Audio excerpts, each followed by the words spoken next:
Etcetera.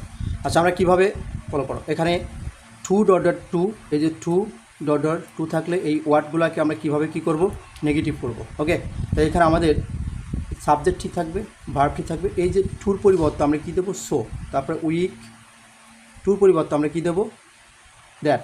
এই যে so, এই যে কি দ্যাট, বুঝি সোর পরিবর্তে টুর পরিবর্তে সো, টুর পরিবর্তে কি দ্যাট দিয়ে তারপরে এখানে কী হবে, সাবজেক্ট আসবে। এখানে যে সাবজেক্ট আছে সাবজেক্টটা সেম এখানে আসবে ইজ। এই যে মানে হি, এখানে ইজ আছে ভার্ব। এই ভার্বটা যদি প্রেজেন্ট ফর্মে থাকে এখানে কি করব, ক্যান নট বা মে নট, তারপর অবজেক্ট যা আছে তাই বসাই দেবো।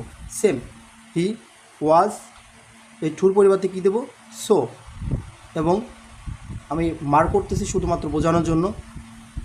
এবং টুর পরিবর্তে কি দ্যাট, তাহলে সোর পরিবর্তে টুর পরিবর্তে সো, টুর পরিবর্তে কি দ্যাট। তারপরে কী করবো, সাবজেক্ট, কোন সাবজেক্ট, এখানে যে সাবজেক্টটা আছে সেটা এখানে দেবো। এবং এখানে দেখি ওয়াজ V2 অক্সিলারি ভার্ব, তো এখানে এই অনুযায়ী কী হবে, V2 থাকলে পুড নট, আর এই যে অবজেক্ট এখানে যেটা আছে সেটাই দিয়ে দেবো।